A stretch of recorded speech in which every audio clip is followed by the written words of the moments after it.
டிஃபனுக்கு உண்டான ப்ளைன் சாம்பார் எப்படி பண்ணுறதுன்னு பார்த்தலாம். அதுக்கு ஒரு வெங்காயம், ஒரு தக்காளி, ஒரு துண்டு இஞ்சி, 4-5 பல் பூண்டு, ஒரே ஒரு பச்சை மிளகாய், ஒரு சில்லு தேங்காய் வந்து பொடிசாக கட் பண்ணி எடுத்துருக்கேன். இப்போது கடாயில் எண்ணெய் சூடு பண்ணிவிட்டு வெங்காயத்தை போட்டு வதக்கிக்கலாம். வெங்காயம் லைட்டாக வதங்கினதுக்கப்புறம் இஞ்சி, பூண்டு, பச்சை மிளகாய் சேர்த்துக்கிறேன். நம்ம வந்து இந்த வெங்காயம், தக்காளி இதெல்லாம் வந்து நல்லா வதக்கிட்டு பேஸ்ட் பண்ண தான் போகிறோம். அதனால் 3/4 பாகம் வெந்தால் போதும். இப்போது தேங்காயையும் சேர்த்து வதக்கிடலாம்.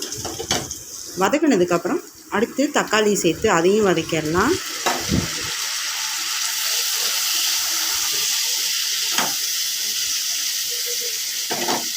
இது கூடவே ஒரு 5-6 முந்திரி பருப்பு எடுத்து பொடிசாக கட் பண்ணி அதையும் சேர்த்துக்கலாம். சால்னாவுக்கு கொஞ்சம் முந்திரி சேர்த்துக்கிட்டோன்னா நல்லா க்ரீமியாக இருக்கும், செம்ம டேஸ்ட்டாக இருக்கும். இப்போ அதையும் சேர்த்து நல்லா வதக்கிட்டு தேவையான அளவுக்கு உப்பு சேர்த்துடலாம்.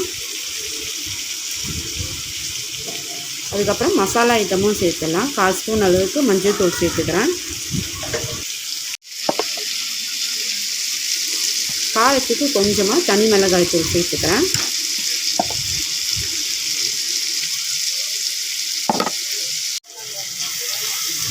இதெல்லாம் நல்லா கலந்து விட்டு ஒரு வதக்கி எடுத்துக்கலாம். மூடி போட்டு வதக்கும் போது கொஞ்சம் சீக்கிரம் வதங்கிடும். எல்லாம் நல்லா வதங்கி வந்துடுச்சு. இப்போது நல்லா இதை ஆற விட்டுறலாம்.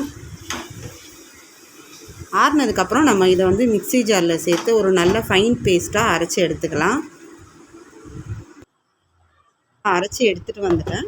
இப்போ வந்து நம்ம வதக்கி விட்ட அந்த கடாயிலே கொஞ்சமாக எண்ணெய் சேர்த்துட்டு 2 துண்டு பட்டை, கிராம்பு, ஏலக்காய், அதுக்கப்புறம் ஒரு 1/4 ஸ்பூன் அளவுக்கு சோம்பு சேர்த்துக்கிறேன்.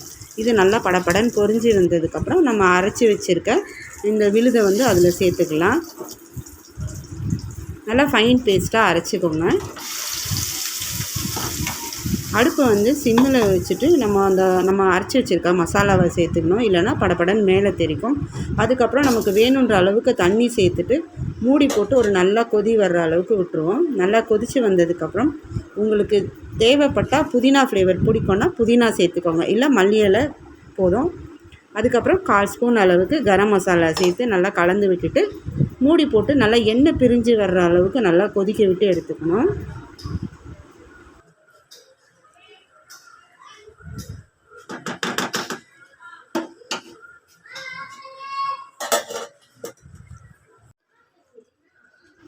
இப்போ வந்து சால்னா நல்லா எண்ணெய் பிரிஞ்சு வந்துருக்கு பாருங்கள். நல்லா சூப்பராக ரெடி ஆகிடுச்சு. இந்த மாதிரி நல்லா எண்ணெய் பிரிஞ்சு வரணும். இந்த ப்ளெயின் சால்னா பார்த்திங்கன்னா எல்லா டிஃபன் ஐட்டத்துக்கும் செம சூப்பராக இருக்கும். சப்பாத்தி, பூரி, அதுக்கப்புறம் ஆப்பம், இடியாப்பம் எல்லாத்தோடையும் சேர்த்து சாப்பிட்றதுக்கு ரொம்ப சூப்பராக இருக்கும். இன்றைக்கி எங்கள் வீட்டில் ஆப்பம் தான் நாங்கள் நைட்டு டிஃபன் வச்சுருக்கோம். அதுக்கு இந்த சால்னா ரொம்ப பெஸ்ட்டு காம்பினேஷனாக இருந்தது.